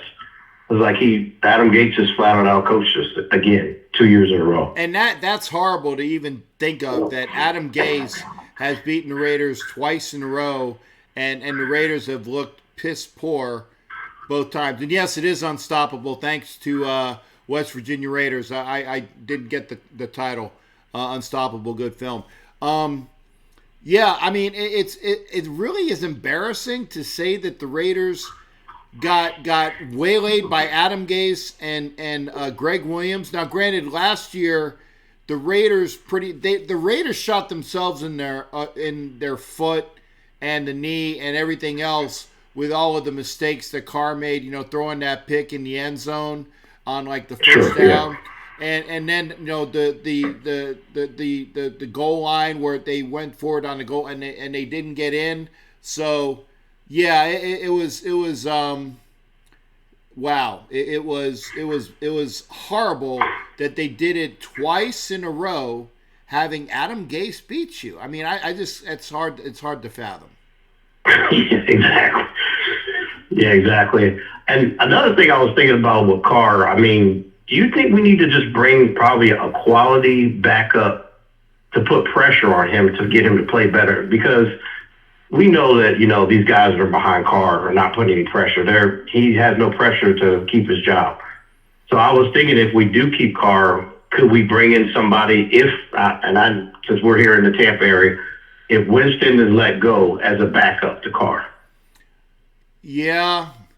Yeah, I know Gruden likes Winston. I know he said that many occasions. He likes Jameis. Well, Gruden likes everybody. So whether Gruden actually likes Winston or he said it because he lives in or he has the ties to the Tampa area, I don't know. Jameis Winston's problem is that Jameis makes stupid mistakes at the most inopportune times. And I was listening to DAE today, and I think it was Michael Clayton was talking, and Michael Clayton was, because they were T-Kraz was talking to Michael Clayton, and he was saying who would give Jameis Winston a chance? And it's like, he said, well, there'll be at least 3 teams that would give him a chance. He said, but would it work? Is like, no, because the 3 teams that would give him a chance they suck. And Jameis Winston can't play for a team that sucks because he's just going to suck in a different uniform. And I agree with that. So if the Raiders were to bring in Jameis Winston as a backup quarterback, and he does have an arm, and if he does show the affinity of taking in Gruden's system, yeah, he'd be a very good backup quarterback, and he would push Derek Carr not to F up all the time. I agree. But I don't think that – I think that the Bucs are probably going to keep him. We're probably going to have to look for somebody else. So we'll see. Yeah, that's true. So at this KC game, I'm thinking about you. Hopefully these KC fans don't mess with you there, or hopefully you have your security license on you, because I've heard about those KC fans with Raider fans coming to KC, how can be obnoxious down over there. Yeah. So. I always have my security officer's license on me because I whoop it out when people screw with me, and that's the other reason why I don't drink during these games, because if you are a Raider fan and you have any bit of alcohol on you, you're already wrong. You could be just looking at something and you're already wrong. So yeah, we'll see on that. Yeah, definitely. Well, like I said, hopefully it's a close game. I don't know what to say. I mean, hopefully we've got it together, but I just don't know. Well, we're gonna find out, and hopefully it's good to go. Hey, Mike, I appreciate all the time, and thanks for calling in, brother. All right. Take care. All right. Take care. That's Mike Arline, one of my local folks down here. And I'm making sure that I get the transitions here because I don't want to knock him out before it's time. We welcome the one and only Ruben Fellew. Ruben, how you doing, brother? Doing good, Captain. I was reading the comments, letting everybody else call in. Yep. Well, we've had it started out slow, but the calls have been coming in pretty regularly. I like that. Yeah, I was on a call, but I just wanted to see what people had to say about the game because, I think Card did okay. I mean, he did what he could. He throws the ball. He can't catch it, too. These guys are dropping the ball left and right. Yeah, there was. I think that when I was talking with Valerie said that there was like 11 drops. I stopped counting after like the 6-1. I was watching it, and the same thing with the holding. In the first half, I counted at least 12 holds between Max Crosby and Hurst. Oh, yeah. They were constantly holding them. Yeah. I should have screenshot this and put it up when I was, going live stream with the game because they were doing it right in front of the refs, and they weren't calling shit. Yeah, they were, and that pissed me off. I know. Yeah, Don said something about we have to adapt and overcome. He took some quote from Heartbreak Ridge, I think. You got to overcome, adapt. Yeah, I agree with that. I understand that, but, how do you get past that when they keep holding? If they're going to keep holding and the guys can't get to the quarterback, you're never going to get to him. And then when they did get to him, the ref and the passer, come on, man. What are they going to give these guys flags now? You can't hit the quarterback? That was a shit call, and everybody knows it. Yep. That's what extended that drive, and they scored a touchdown on that drive. We should have stopped them. There was nothing wrong with that tackle. Yeah. When that happened, I was hoping he was going to get up hurt. I was like, yeah, if they're going to call that, knock his ass in the dirt. Keep him there. Yeah. Make him walk off the grass if they're going to call that kind of shit because he didn't hit him. That was a regular tackle. It was. It was he a got regular, out of the pocket. It was a and regular we get flagged tackle. And they go, oh, here we go again. He did not fall on him. It was the natural act of he was going after him, and it was the natural progression of his body falling down. That was. Did you see the two guys that tackled Card? Look how they tackled him. There was no rep in the passer there. Yeah, I mean, I'm not sure. Was it in the first half or the second half? It was in the first half when they got him like that. Okay. And I didn't know. I think he was sacked like 6 or 7 times. Our line was doing bad. Yeah, our line played horribly. That's the worst. It is the worst game that I've witnessed. We scored 3 points. Yeah, and 3. And I went to the Minnesota game, which up to this point had been the worst game. But wow, we were horrible. We were horrible in this game. When we made the field goal and we didn't go for the touchdown, I told myself, here we go. It's starting already. This game's going to be, it's going to be a long day for us because we can't get in the end zone against who? Against the Jets, and they're known for stopping the run. So where are the play action plays? We did that beautiful against the Bengal game. I got to see you at the game. I was at the game. I came back home and saw the game afterwards. Looking at all our highlights. Every time we ran the play action, it worked. Yeah. We had the Bengals guessing. They couldn't do that to the Jets? I mean, I don't know. Gruden does one thing from 1 week to the next. You talk about consistency, you got a good back. You know he's going to get the ball sometime in the game. Yeah. And you don't use him that way. Or even the fullback, you don't use him that way. I didn't like the challenge that he did. When he challenged the call, you should have threw that red flag on the third down. On the third down play. Yes, I agree. We were getting the wrong spots Right. They were putting that ball way behind. The refs fucked us in that game. Bottom line. They had the first down on the third down call with Jacobs. Jacobs was well over. If you're going to throw a red challenge flag, that was when you throw it. Because it was beyond the 40. I mean, there's not a guy up there in the book telling him, throw the flag. What are they doing? Yeah. They're not doing their job? I don't understand that. I don't understand that one. And he has to use his challenges on plays where the refs should have known, okay, if that's a catch, that's a fumble, we're wasting our challenge because these refs don't see shit. I mean, I know they see it. They were going to do everything in their power so that the Jets were going to win that football game. And I told myself before the game started, okay, when was the last time we won 4 games in a row? I told myself, it ain't happening. I didn't think we were going to win, but I didn't think we were going to lose like the way we did and get humiliated. That was embarrassing. I didn't want to finish the rest of the game, but then if I don't, then they're going to be like, oh, then they start making fun of you. Well, you didn't finish the rest of the game. That's how bad your team played. The hell with that. This is good that the fans got to see this, and maybe this, sparks something up underneath the players' asses so when we go into Kansas City.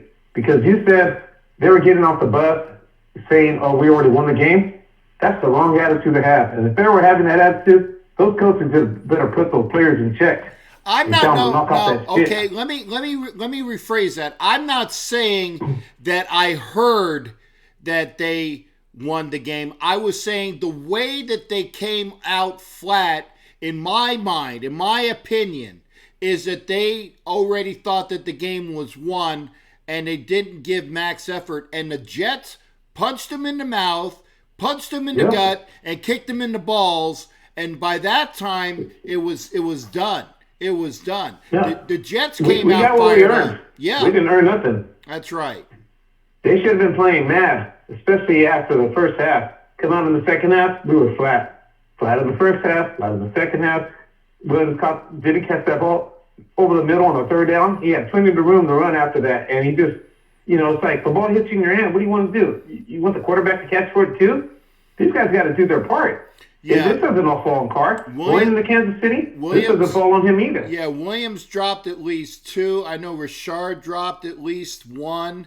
I think it was either Richard or Washington on another pass drop. Now Renfro dropped 1, but he was playing with a broken rib that they didn't fucking call the first time. And if you look at the play over, he hit him a little bit before the ball got there. That should have been pass interference. He got there hella early. Yeah, and then the other thing is that on the pick 6, that was pass interference too. That wasn't called. The guy was crawling over his back, went over there early. The ball was tipped up. It shouldn't have been a pick 6. It should have been. They weren't calling nothing on the Jets, and the ones they called, I was surprised they even called that. I was like, wow, they called holding finally. Yeah. After how many hells? After how many quarters went by? I know we can do good against Kansas City because they proved that. The only thing is that what we did on the first, the third, and the fourth quarter, they failed to do that in the second quarter because that's the only time the Kansas City Chiefs scored on us.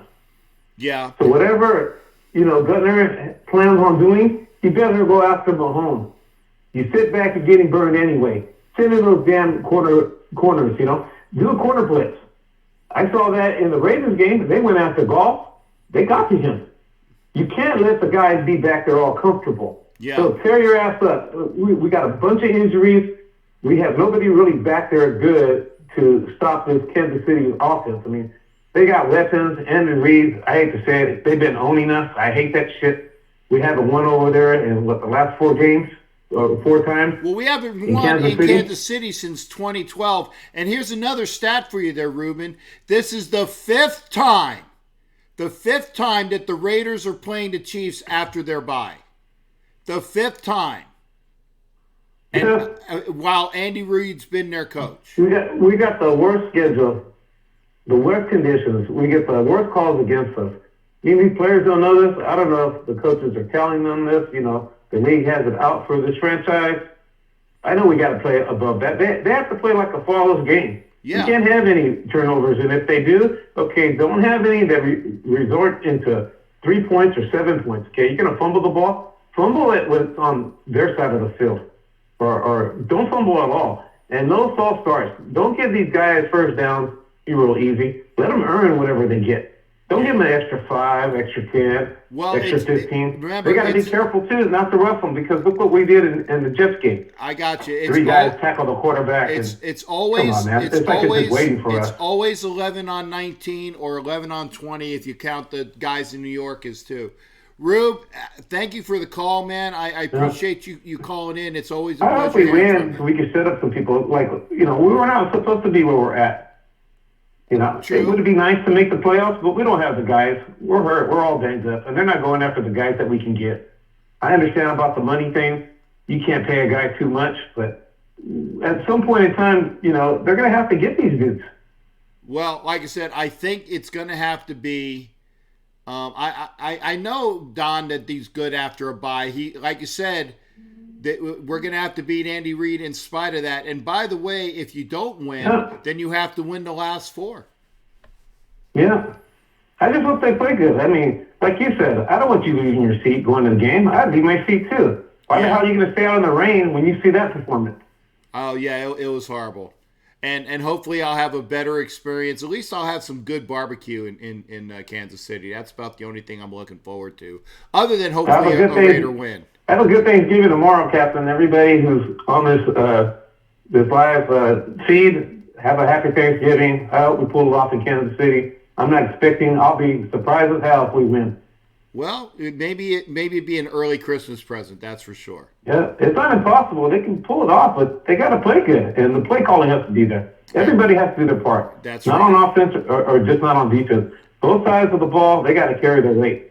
They got to complement one another.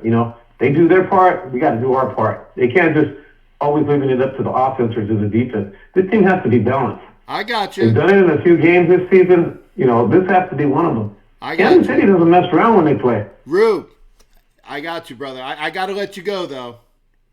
Yeah, you take care, Captain. All right, you take care as well. Always good hearing from you. Go Raiders. Go Raiders. That's Ruben Fellow. Love to hear from Ruben. So we got about 15 minutes, and we don't necessarily need to have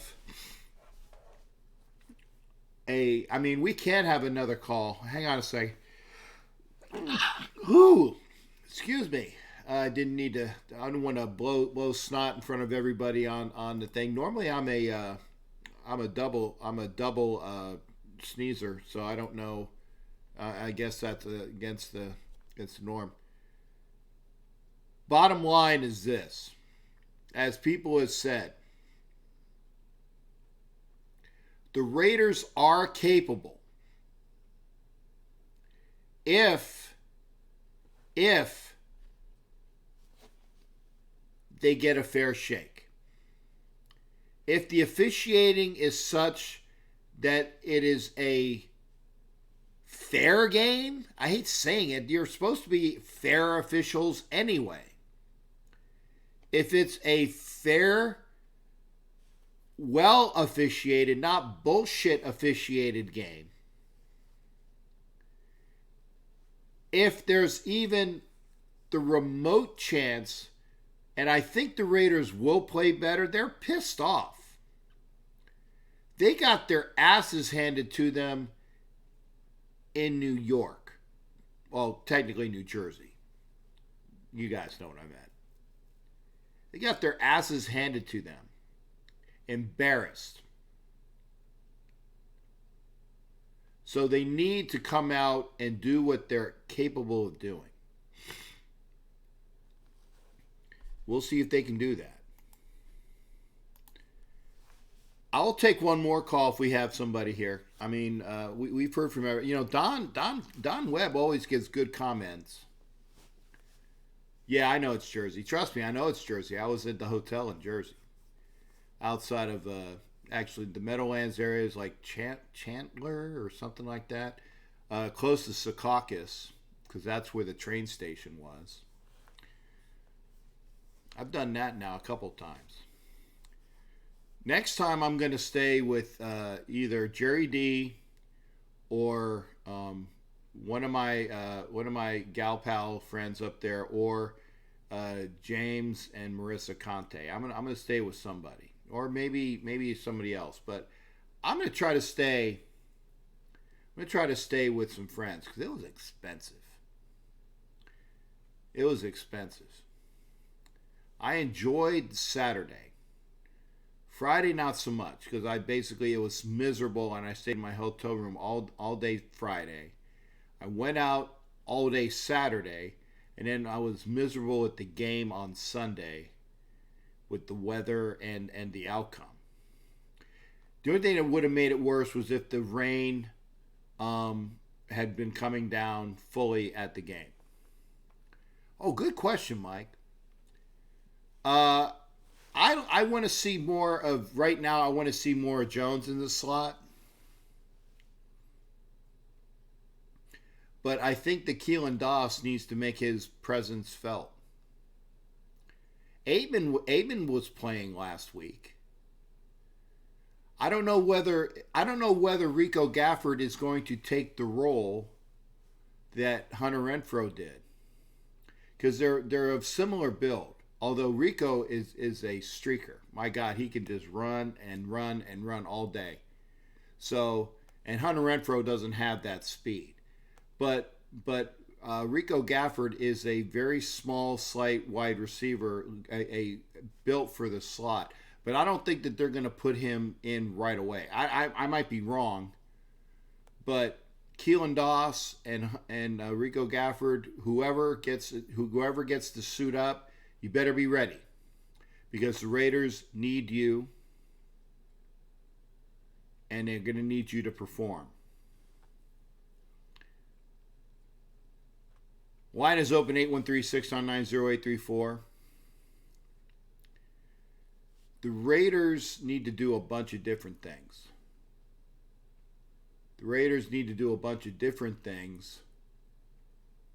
And we got to see it. Because I'm not giving up on this season yet. Again, I'm not going to say the words Raiders and that P word in the same sentence until I see how we play the next 2 weeks. Because here it is. You go into Kansas City and get a stinker, okay? The AFC West is not available. But, holy shit, Mike. Whoa, let me turn this down, man. That's sure, hang on, I'm gonna click off my headset here. Hang on. Whoa, that is loud AF, man. Loud as fuck. I'm sorry, man. Can you hear me?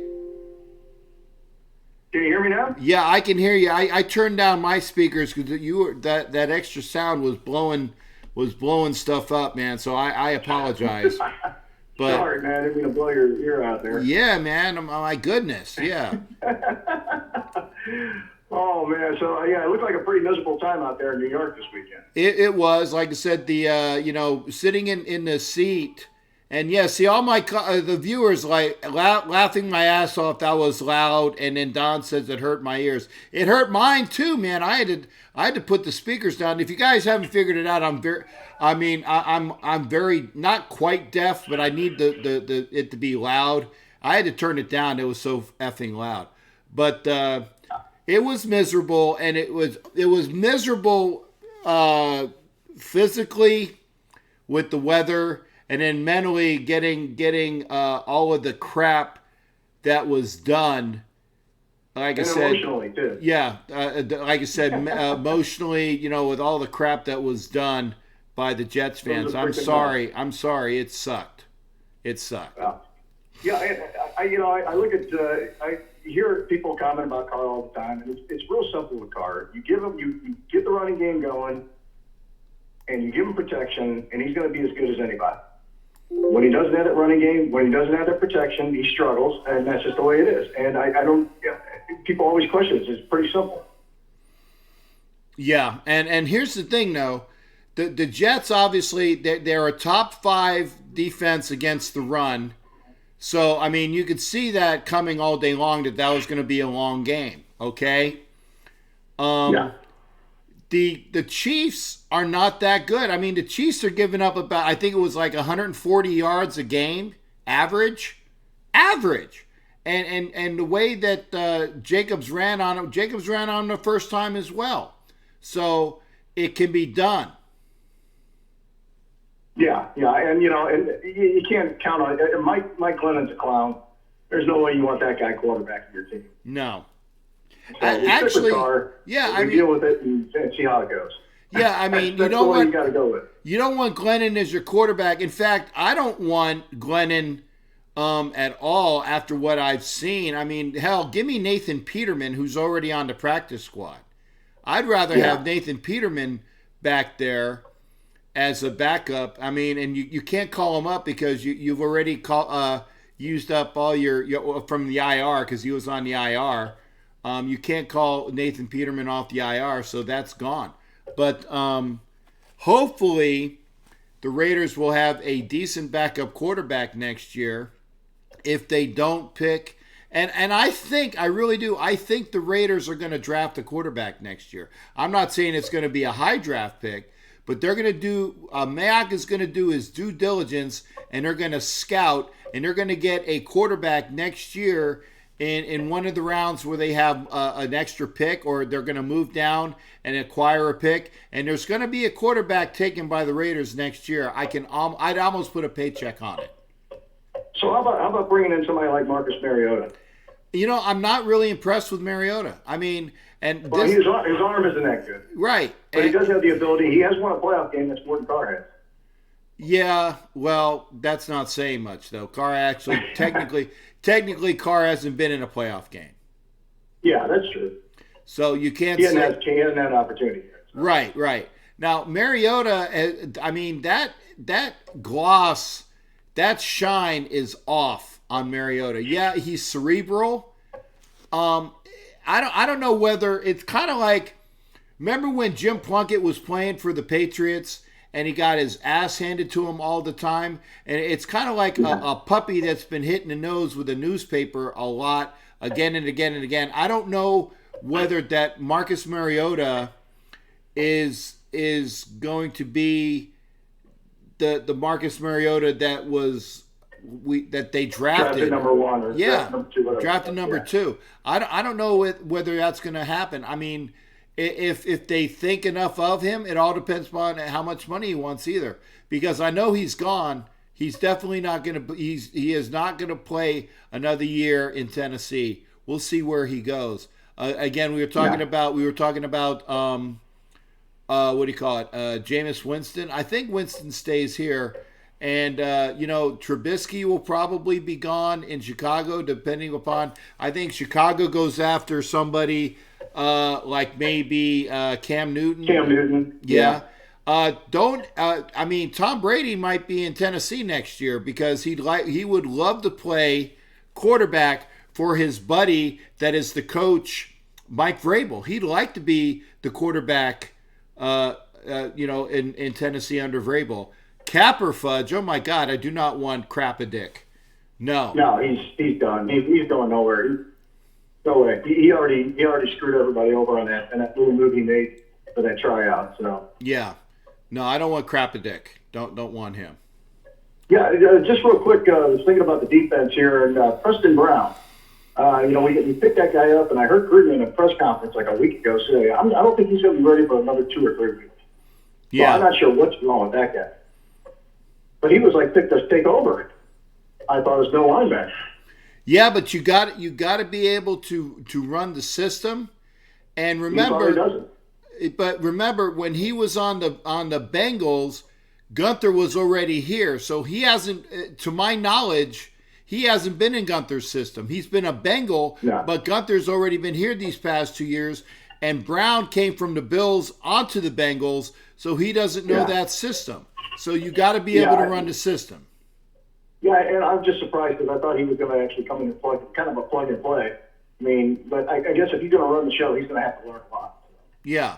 I mean, he's not the second coming of Bowman, who came in after 5 days and did so well that, it was remarkable. And by the way, I'm not saying that we need to pick up Navarro Bowman, but we need to make sure that whoever we do pick up knows how to play the system and That's it.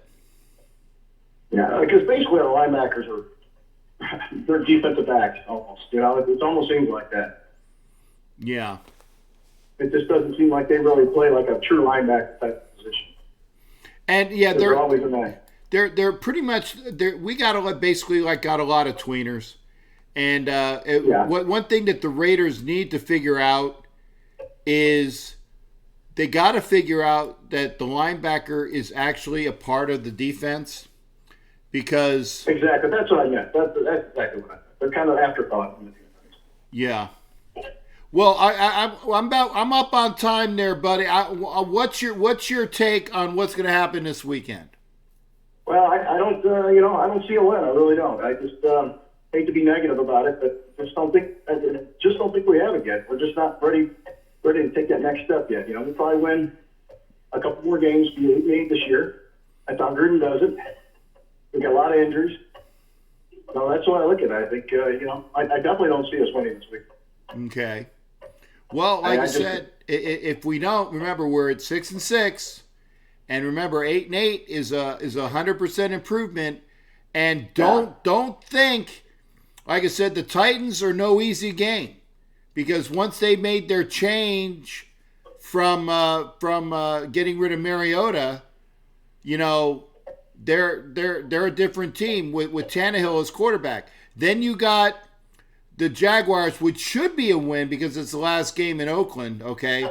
So let's say we do win that game. So then it would be Chargers and Denver. Those aren't giving games at all. Exactly. The Chargers in LA, even though that's going to be a home game, okay, that's not a win. And to tell you what, the Broncos, who are going to start playing with Drew Lock.